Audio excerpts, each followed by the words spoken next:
सूरज की किरणें कंचनपुर के विशाल महल पर पड़ रही थी। चारों ओर खुशियों का माहौल था, क्योंकि राज्य के महान राजा महेंद्र प्रताप का विवाह अभी अभी संपन्न हुआ था। यह विवाह केवल एक राजा और रानी का मिलन नहीं, बल्कि पूरे कंचनपुर की समृद्धि का प्रतीक था। राजा महेंद्र प्रताप अपनी वीरता और न्यायप्रियता के लिए प्रसिद्ध थे। उन्होंने अपने शौर्य से कई युद्ध जीते और राज्य को सुरक्षित एवं समृद्ध बनाया। उनकी नवविवाहित रानी सुंदरता और बुद्धिमत्ता का एक अद्भुत संगम था। वह पड़ोसी राज्य विदर्भ की राजकुमारी थी, जिनकी दूरदृष्टिता और नीतियों की चर्चा दूर दूर तक होती थी।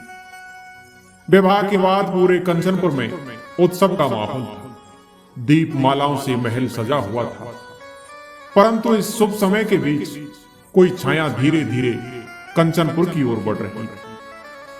कुछ ऐसा जो राजा और रानी के जीवन को हमेशा के लिए बदलने वाला। धीरे धीरे समय अपनी रफ्तार से आगे बढ़ता गया। राजा महेंद्र प्रताप और रानी के विवाह को 1 वर्ष पूरा हो चुका था। इस 1 वर्ष में राज्य काफी अधिक समृद्ध हो चुका था। राजा अपनी प्रजा की भलाई के लिए नए नए फैसले ले रहे थे और रानी अपनी ज्ञान एवं नीतियों से राज्य की महिलाओं को सशक्त बना रही थी। महल में शांति और आनंद का वातावरण था। रानी राजा की एकमात्र पत्नी थी और राजा उनसे अत्यधिक प्रेम करते थे। राजमहल का जीवन बड़ा ही भव्य था, लेकिन रानी का मन अक्सर एकांकी रहता। रानी अपने विचारों में खोई रहती। राजा अपने राजकाज में व्यस्त रहते और रानी अकेलेपन का सामना करती। रानी अक्सर महल से बाहर वन में भ्रमण करने जाया करती। उस वन में एक साधु का आश्रम था। साधु महाराज अपने ज्ञान के लिए दूर दूर तक प्रसिद्ध थे। रानी जब पहली बार वहां गई तो साधु ने उनका स्वागत किया और उनसे गहन चर्चा की। साधु की वाणी में ऐसी मधुर आकर्षक था कि रानी मंत्रमुग्ध हो गई। रानी ने बहाने बनाकर साधु के आश्रम जाना शुरू किया। साधु ने उन्हें शास्त्रों का ज्ञान देना शुरू किया, परंतु यह रिश्ता धीरे धीरे शारीरिक आकर्षण में बदलने लगा। साधु की रहस्यमयी आंखें और रानी की अकेली आत्मा के बीच एक ऐसी डोर बन गई जिसे छिपाना आसान नहीं था। रानी ने इस रिश्ते को राज रखने के लिए बहुत सावधानी बरती। वह साधु से तब मिलती जब राजा दरबार में व्यस्त होते।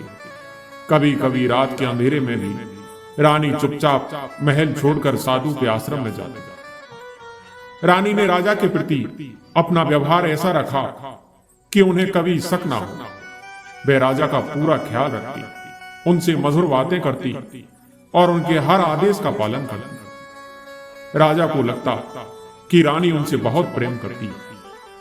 उस साधु और रानी का यह संबंध अब गुप्त रूप से बढ़ता जा रहा था। रानी का दिल साधु के लिए धड़कता और साधु उनकी हर इच्छाओं को पूरा करता। रानी और साधु का यह गुप्त संबंध समय के साथ साथ गहरा होता गया। साधु का व्यक्तित्व इतना रहस्यमयी था कि रानी उसमें पूरी तरह डूब चुकी थी। वन का वह आश्रम अब रानी के लिए एक ऐसा स्थान बन चुका था जहां वे अपनी सभी चिंताओं और महल के नियमों को भूल जाती। जब भी रानी आश्रम जाने का मन बनाती, तब रानी अपनी चालाकी से महल के भीतर किसी उत्सव या पूजा का आयोजन करने की योजना बना दी। सेवक और मंत्री उसी में व्यस्त रहते और रानी साधु से मिलने के लिए चुपचाप निकल जाया करती। रानी के महल छोड़ने के समय को इतना योजनाबद्ध तरीके से किया जाता कि राजा को कभी किसी बात का आभास नहीं हुआ। रानी राजा के साथ दिन में समय बिताती, उन्हें मुस्कान और प्रेम भरे शब्दों से संतुष्ट करती। राजा को अपनी रानी पर पूरा यकीन था कि रानी उनके प्रति पूर्णतः समर्पित है। उस साधु ने रानी को यह यकीन दिला दिया था कि उसकी आत्मा को शांति केवल साधु के साथ ही मिल सकती है। रानी ने धीरे धीरे महल के कुछ गहने और बहुमूल्य वस्तुएं साधु को देना शुरू कर दिया। वह महल से साधु के लिए अनमोल चीजें लेकर जाता और बदले में साधु से रहस्यमयी शक्तियों का ज्ञान प्राप्त कर।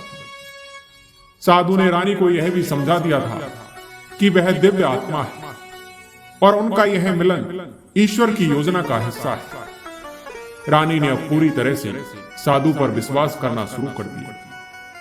महल के कुछ पुराने सेवकों ने रानी के व्यवहार में कुछ बदलाव महसूस किया। उनकी गैर मौजूदगी के दौरान महल में गुपचुप बातें होने लगी, लेकिन रानी इतनी चतुर थी कि उसने उन सेवकों को इनाम और अधिकार देकर अपनी ओर कर लिया। इधर साधु को अब रानी के माध्यम से महल की कई गुप्त जानकारियां मिलने लगी। रानी की सहायता से साधु ने राजा के दरबार में कुछ अपने लोगों को भी नियुक्त करवा दिया। राजा को इसकी भनक तक नहीं थी। वह साधु अब रानी पर पूरी तरह हावी हो चुके थे। रानी उनकी हर बात मानने लगी थी। साधु ने रानी से कहा कि राज्य का असली नियंत्रण अब तुम्हारे हाथों में होना चाहिए। इस प्रकार से वे साधु और रानी राजा के खिलाफ साजिश रचने लगे। रानी जो अब साधु के प्रति अपने मन और शरीर से पूर्णतः समर्पित हो चुकी थी, वह उस साधु के विचारों से सहमत होने लगी। साधु ने धीरे धीरे रानी को समझाया कि यदि वह चाहे तो राजा को पीछे छोड़कर स्वयं राज्य की महारानी बन सकती। यह विचार रानी के मन में एक चिंगारी की तरह जल उठा। अब रानी के अंदर महत्वाकांक्षा और मोह का संगम हो चुका था। एक दिन उस साधु ने रानी से कहा कि अब समय आ गया है कि मैं महल के भीतर प्रवेश करूं। शक्ति का अनुभव हर समय होना चाहिए। रानी ने चुपके से साधु को महल के भीतर एक गुप्त स्थान में रहने की अनुमति दे दी। रानी ने महल के पुराने कक्ष में से एक को सजवाया और उसे साधु के रहने योग्य बना दिया। साधु अब महल में छिपकर रहने लगे, लेकिन इस बात का पता केवल रानी और उनकी सबसे विश्वास पात्र दासी को था। साधु ने राजा के दैनिक कार्यों और महल के नियम कानून पर गहराई से नजर रखनी शुरू कर दी। साधु ने रानी के माध्यम से राजा पर भी अपनी शक्ति का प्रयोग करना शुरू कर दिया और रानी को कुछ खास जड़ी बूटियां देता, जिन्हें रानी राजा के भोजन में मिलाकर उन्हें कमजोर करने लगी। राजा को अब अक्सर थकान और बीमारी महसूस होने लगी, लेकिन रानी अपने प्यार भरे व्यवहार से राजा को यह यकीन दिलाती रही कि यह सब राजकाज के अत्यधिक दबाव का नतीजा है। साधु और रानी के बीच अब हर दिन मुलाकात होने लगी। अब रानी गुपचुप साधु के कक्ष में जाती, वहां भी साथ बैठने कुछ गुप्त योजनाएं बनाते और उनके संबंध और गहराते जाते। साधु ने रानी को वचन दिया कि वह उन्हें ऐसी शक्तियां देगा जिससे वह पूरे राज्य की सबसे शक्तिशाली महिला बन जाएगी। उस साधु के गलत विचारों में रानी पूरी तरह फंस चुकी थी। महल के कुछ वफादार मंत्री और सैनिक अब राजा की बिगड़ती स्थिति और रानी के अजीब व्यवहार को लेकर चिंतित होने लगे। उन्होंने राजा को सतर्क करने की कोशिश की, लेकिन रानी ने अपनी चतुराई से इन सभी प्रयासों को असफल कर दिया। रानी ने दरबार में एक प्रस्ताव रखा कि राजा को अपने स्वास्थ्य के कारण कुछ समय के लिए राज्य के कार्यों से दूर रहना चाहिए। रानी स्वयं राज्य का कार्य संभालने का सुझाव देती है और राजा जो पूरी तरह से कमजोर हो चुके थे, इस बात से सहमत हो गए। इधर उस साधु ने अब अपनी योजना को और घातक रूप देने की ठान ली। वह राज्य के प्रशासन पर नियंत्रण स्थापित करना चाहता था। उसने रानी से कहा कि राजा का पूरी तरह से हट जाना जरूरी है। तुम्हें इस राज्य की महारानी बनना चाहिए। मैं यहां रहकर तुम्हें मार्गदर्शन देता रहूंगा। इधर रानी जो अब पूरी तरह से साधु के जाल में फंस चुकी थी, इस बात के लिए तैयार हो गई। साधु ने गुप्त योजना बनाई कि राजा को धीरे धीरे समाप्त किया जाए। इसके लिए उसने रानी को कुछ खास जड़ी बूटियां दी, जिन्हें राजा के भोजन में मिलाना था। यह जड़ी बूटियां ऐसी थी कि राजा की हालत दिन ब दिन बिगड़ने लगी, लेकिन किसी को भी शक ना हो। साधु ने रानी को यह भी समझाया था कि अगर वह राजा को पूरी तरह से खत्म करना चाहती है तो उसे एक विशेष तंत्र मंत्र का पालन करना होगा, जिससे राजा की आत्मा रानी और साधु के अधीन हो जाए। यह तंत्र रानी को राजकाज की पूरी शक्ति दे देगा। रानी जो अब अपने विश्वास में पूरी तरह से साधु के साथ थी, यह तंत्र शुरू करने को तैयार थी। लेकिन राजा के बारे में अब एक और सत्य सामने आया जो सभी को चौंका देने वाला था। राजा ने अपने मंत्री से कहा कि मेरे जीवन की अब कोई उम्मीद नहीं बची, लेकिन मैं चाहता हूं कि यह साजिश तुम्हारे सामने पूरी तरह से सामने आए और इसके लिए जो भी कदम उठाना पड़े वह उठाया जाए। राजा मंत्री को आदेश दिया कि वह साधु और रानी की साजिश को उजागर करने के लिए पूरी तरह से तैयार हो। राजा का आदेश पाकर मंत्री ने साधु के जाल को तोड़ने की ठानी। साधु और रानी की साजिश अब अपने अंतिम चरण में पहुंच चुकी थी। रानी जो पूरी तरह से साधु के प्रभाव में आ चुकी थी, उसे राजा से कोई संबंध नहीं, बल्कि सिर्फ साधु के साथ ही एक नई शक्ति का आभास हो रहा था। एक दिन साधु ने रानी से कहा कि तुम्हारी शक्ति को अब और अधिक बढ़ाने का समय आ गया। तुम्हारा जीवन अब केवल मेरा ही और हमारे बीच एक और संबंध बनना चाहिए। वह रानी जो साधु की शक्ति और बातों से पूरी तरह घिरी हुई थी, उसकी बातों में आ चुकी थी। साधु ने रानी से कहा कि तुम्हारा गर्भवती होना ही उनकी योजना का हिस्सा है, ताकि उनके रिश्ते को और भी पवित्र किया जा सके और वे राजा की शक्ति से भी ऊपर उठ सके। साधु ने अपनी तंत्र मंत्र की शक्तियों का उपयोग करके रानी को गर्भवती कर दिया, जिससे उनका संबंध और गहरा हो गया। रानी को अब यह यकीन था कि साधु का बच्चा न केवल दिव्य होगा, बल्कि वह अपने साम्राज्य को नियंत्रित करने के लिए राजा से भी अधिक ताकतवर होगा। इस योजना के पीछे एक गहरी साजिश छिपी हुई थी, जिसमें साधु और रानी दोनों ही राजा को हराने के बाद अपने बच्चे को राज्य का अगला शासक बनाना चाहते थे। राजा जो अब कमजोर और बीमार हो चुके थे, धीरे धीरे महसूस करने लगे थे कि रानी का व्यवहार अब बदल चुका है। राजा को यह भी आभास हुआ कि रानी के अंदर कोई गहरी चिंता और चाल छिपी हुई है। राजा ने अपने मंत्री से कहा कि मुझे लगता है कि रानी मुझसे कुछ छुपा रही है। मैं यह नहीं जान पा रहा था कि वह क्यों बदल गई, लेकिन अब मुझे महसूस हो रहा है कि वह साधु के साथ कुछ गहरे संबंध में है। मंत्री ने राजा से कहा कि महाराज, मैं आपको पूरी सच्चाई बताऊंगा। रानी और साधु के बीच एक गुप्त संबंध है और अब यह बात और भी बढ़ गई। रानी साधु से गर्भवती हो चुकी है और यह सब कुछ उसी की साजिश का हिस्सा है। राजा को यह सुनकर जोर का झटका लगा। वे यह समझ गए थे कि रानी और साधु के बीच कुछ बड़ा चल रहा है और अब उनकी हालत इतनी खराब हो चुकी थी कि वह कोई बड़े कदम नहीं उठा पा रहे थे। राजमहल में अब कुछ लोग साधु और रानी की गतिविधियों के बारे में जानने लगे। इधर एक गुप्तचर जो महल के भीतर हमेशा छुपकर काम करता था, उसने एक दिन रानी और साधु की एक मुलाकात को देखा। गुप्तचर ने रानी और साधु को एकांत में बात करते हुए सुना। वे दोनों एक साथ बैठकर अपने भविष्य के बारे में योजना बना रहे थे। गुप्तचर ने रानी के गर्भवती होने की बात भी सुनी। उस गुप्तचर ने जो भी सुना, उसने यह बात मंत्री को बताई। मंत्री ने यह सूचना राजा तक पहुंचाई और राजा को पूरी सच्चाई का पता चला। गुप्तचर ने राजा से कहा कि महाराज, मैंने सुना है कि रानी और साधु का एक गुप्त संबंध है और रानी अब साधु से गर्भवती हो चुकी है। यह बच्चा केवल साधु का नहीं, बल्कि राज्य की सत्ता और शक्ति का प्रतीक बनेगा। राजा पूरी तरह से टूट चुके थे। उनकी मानसिक स्थिति इतनी बिगड़ चुकी थी कि वह इस हालात को सहन नहीं कर पा रहे। राजा के दिल में अब केवल एक ख्याल था कि क्या वह अपने राज्य को फिर से इस तरीके से संभाल पाएंगे जैसे पहले संभालते थे। लेकिन राजा का संदेह पूरी तरह से सही साबित हो चुका था। राजा को अपने राज्य और अपनी पत्नी की साजिश के बारे में जान चुके थे। राजा यह नहीं चाहते थे कि प्रजा और महल के अन्य लोग इस सच्चाई को जाने, क्योंकि इससे राज्य में अराजकता फैल सकती थी।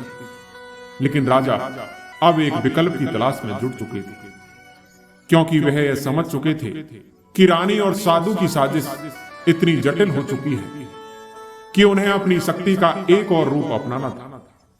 वह मंत्री, जो राजा के सबसे विश्वास पात्र मंत्री थे, उसने अपनी एक योजना बनाई। वह राजा को सलाह देने के लिए आगे आए और कहा कि महाराज, आपको अब जल्द से जल्द एक मजबूत कदम उठाना होगा। रानी और साधु की चालाकियों को खत्म करने के लिए हमें उन्हें गुप्त तरीके से नष्ट करना होगा।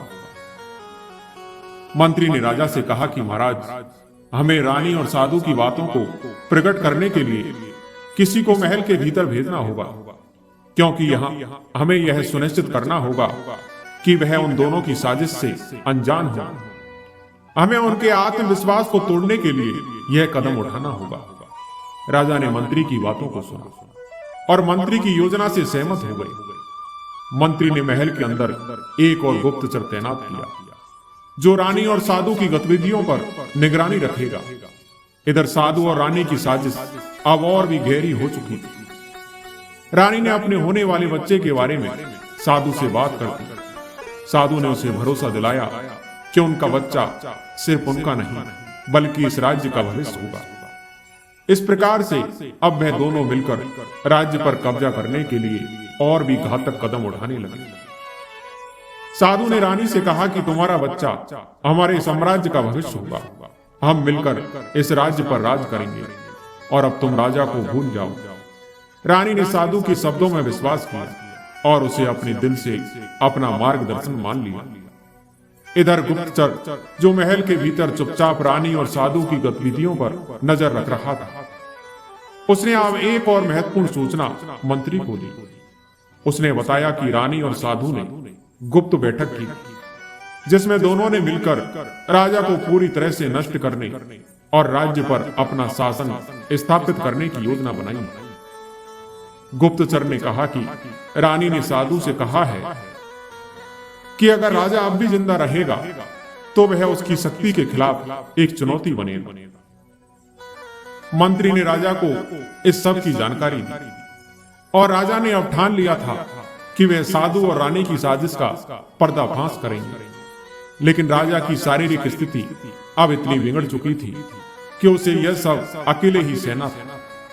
उसने अपने मंत्री से कहा कि अब वक्त आ चुका है कि हमें उनका सामना करना होगा और हम यह काम साथ में करेंगे।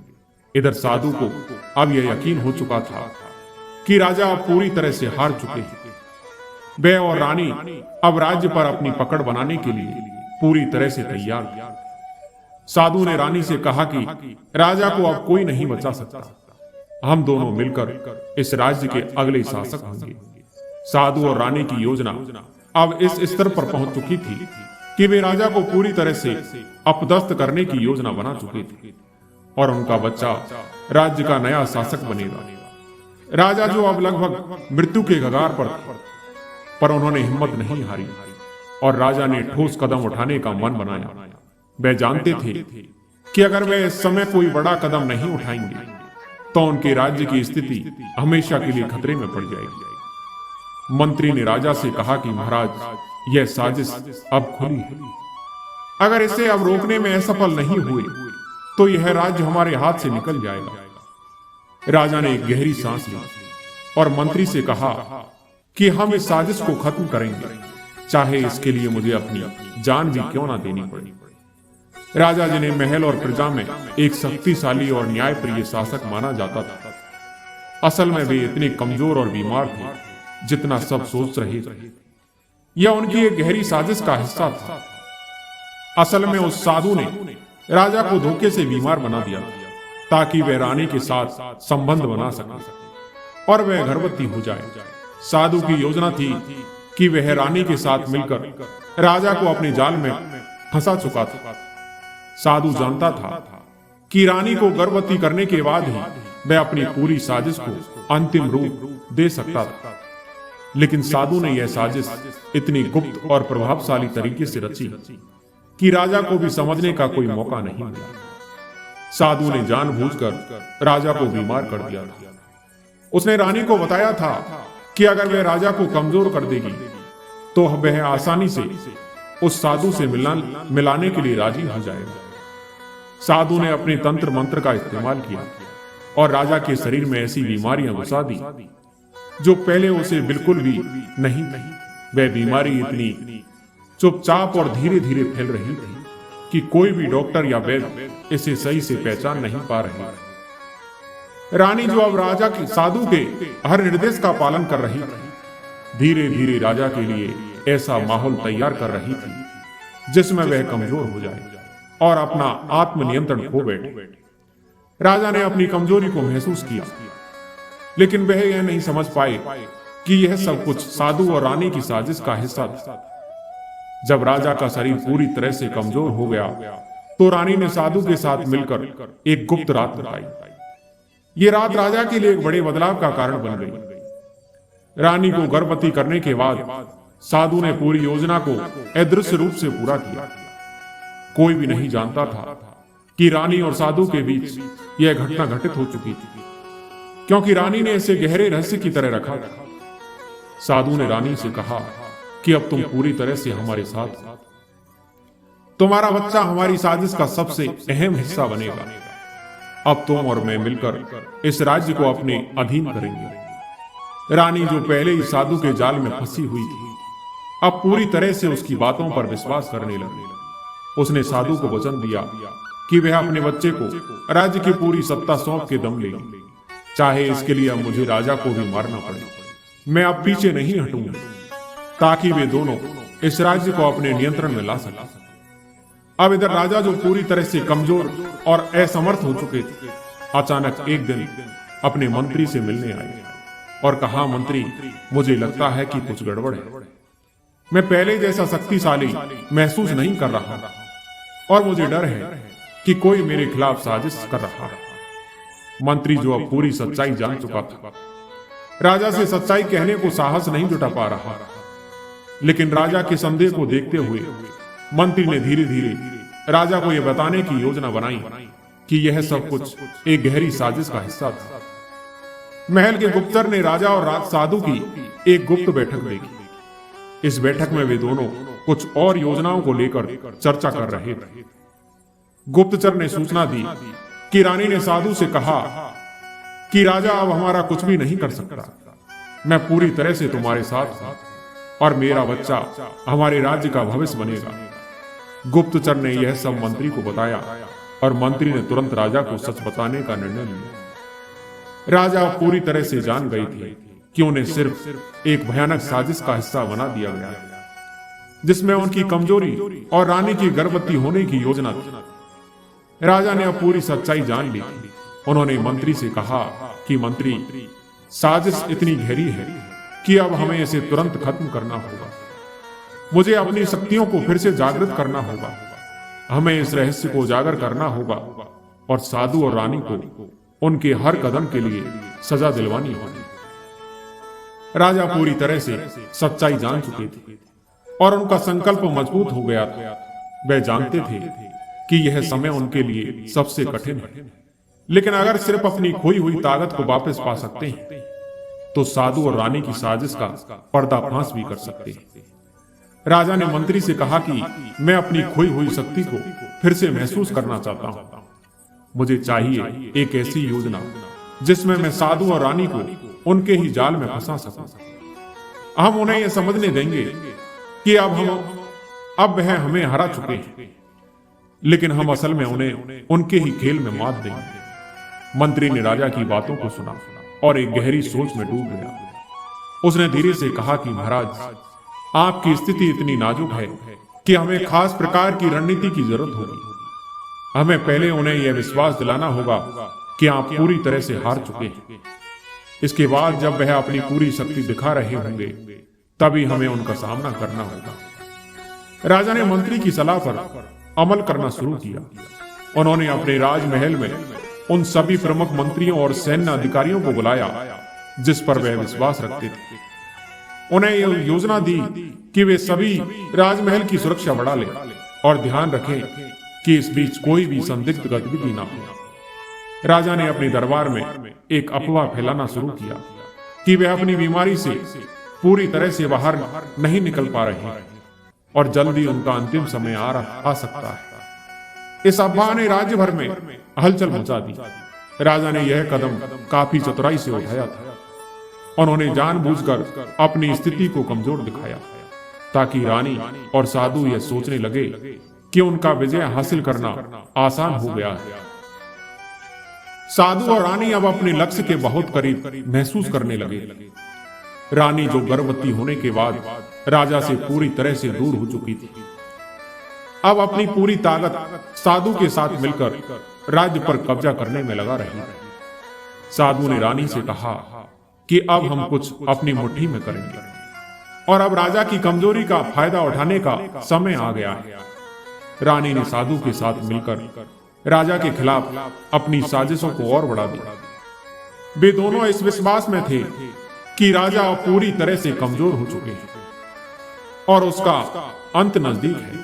इधर राजा ने अपनी पूरी शक्ति छुपाकर एक गुप्त तंत्र का सहारा लिया, जिससे राजा अपनी खोई हुई ताकत को धीरे धीरे फिर से प्राप्त करने लगे। मंत्री ने राजा को बताया कि साधु की तंत्र मंत्र शक्तियां असल में राजा की ताकत को खत्म करने के लिए इस्तेमाल की जा सकती है, लेकिन राजा ने इसके खिलाफ एक विशेष तंत्र का उपयोग किया। यह तंत्र साधु और रानी के तंत्र से कहीं अधिक शक्तिशाली था। राजा पहले की तरह शक्तिशाली महसूस करने लगे। शरीर पहले जैसा सशक्त हो चुका था और राजा ने अपने आप को एक महान योद्धा के रूप में महसूस किया। अब वह अपनी रणनीति को अंतिम रूप देने के लिए तैयार था। राजा ने अपनी सभा बुलाई। सभा में पूरे राज्य के मंत्री, अधिकारी और दरबारी शामिल हुए। रानी और साधु को भी बुलाया गया, लेकिन वे दोनों यह नहीं समझ पा रहे थे कि राजा अचानक इतनी जल्दी स्वस्थ कैसे हो गए। राजा ने सभा में घोषणा की कि आज मैं आपको बताना चाहता हूं कि मैंने अपनी कमजोरी को धोखे से आपके सामने पेश क्यों किया। यह सब मेरी साजिश थी ताकि मैं साधु और रानी की चालाकी का पर्दाफाश कर सकूं। यह सुनकर सभी लोग स्तंभ रह गए। राजा ने फिर अपनी पूरी योजना का खुलासा किया। उन्होंने बताया कि किस तरह से उसके खिलाफ साधु और रानी ने एक जटिल साजिश रची थी, जिसमें रानी को गर्भवती करना और राजा को कमजोर करना शामिल था।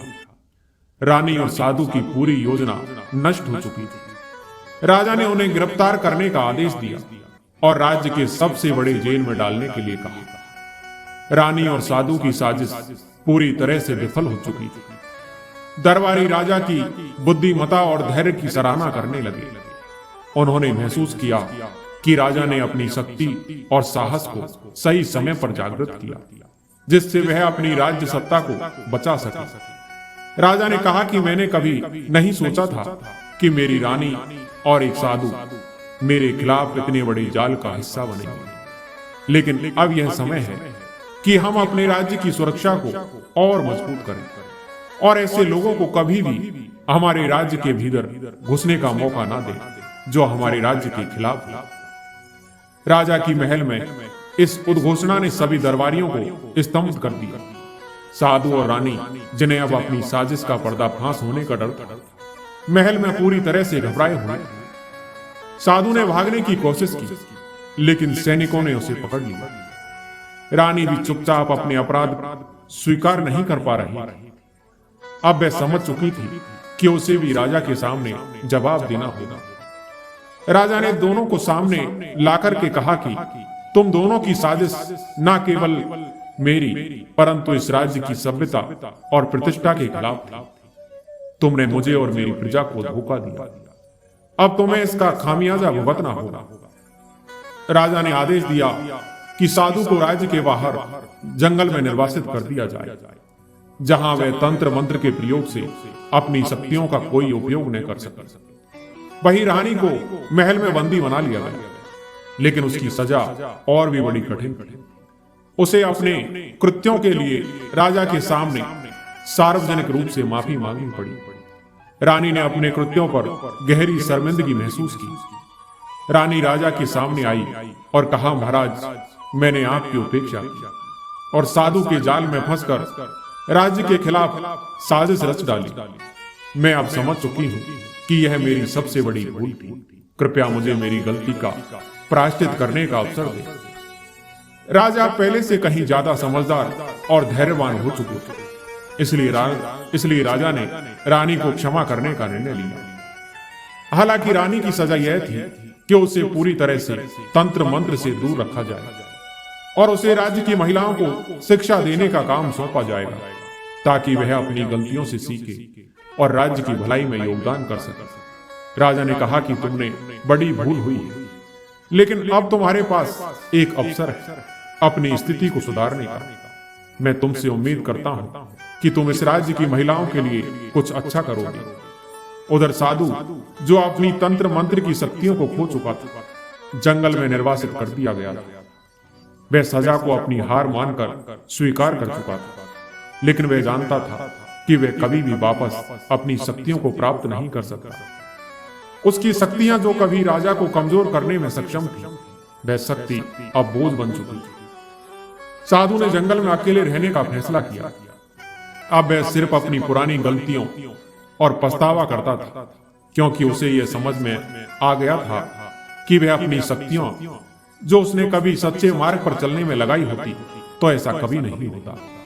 राजा ने अपनी ताकत फिर से प्राप्त कर ली और राज्य में शांति और समृद्धि लाने के लिए कई सुधारात्मक कार्य किए। राजा ने सोचा कि राज्य को फिर से एकजुट करने और प्रजा का विश्वास पहले जैसा करने के लिए उन लोगों के साथ खड़ा होना होगा। राजा ने मंत्री को बुलाकर कहा कि हमने अपनी सबसे बड़ी साजिश को नष्ट कर दिया, लेकिन अब हमें आगे बढ़कर राज्य को सुधारने के लिए एक नई योजना की शुरुआत करनी होगी। हमें प्रजा के साथ पुनः संपर्क बनाना होगा और यह सुनिश्चित करना होगा कि कोई भी फिर से हमारी कमजोरी का फायदा ना उठा सके। मंत्री ने सिर झुकाकर कहा कि महाराज, आपकी ताकत और बुद्धिमत्ता ने राज्य को बचाया है। हम सब मिलकर राज्य को एक नई उम्मीद और दिशा देंगे। इधर रानी, जो पहले ही अपनी गलती पर पछताती थी, अब महल में एक नई भूमिका निभा रही थी। उसने महिलाओं को शिक्षा देने का काम शुरू किया और समय के साथ उसने ये समझा कि अपनी शक्ति का सही उपयोग करना कितना महत्वपूर्ण है। उसने अपनी गलती से सीख ली और अपने कृत्यों को सुधारने के लिए समर्पित हो चुकी थी। राजा ने न सिर्फ अपनी खोई हुई शक्ति को वापस पाया, बल्कि राज्य की भलाई के लिए कई सुधार भी किए। उन्होंने न्याय व्यवस्था को मजबूत किया, भ्रष्टाचार को जड़ से खत्म किया और लोगों को विश्वास दिलाया कि वह उनके साथ है। अब राज्य पहले से कहीं ज्यादा समृद्ध और खुशहाल हो चुका था। राजा और रानी दोनों ने एक नया अध्याय शुरू किया था, जहां वे एक साथ राज्य की प्रगति के लिए काम कर रहे थे। हालांकि रानी ने अपनी गलती स्वीकार की थी, लेकिन अब वह अपने जीवन का उद्देश्य सही दिशा में लगा रही थी। राजा ने कहा कि हमने अपने दुश्मनों को हराया, लेकिन असली विजय तब है जब हम खुद को और अपने राज्य को सुधार सकें। दोस्तों, आज की कहानी यहीं समाप्त होती है। मैं उम्मीद करता हूं कि ये कहानी आपको जरूर पसंद आई होगी। कहानी पसंद आई हो तो हमारे वीडियो को लाइक और सब्सक्राइब जरूर करें। धन्यवाद।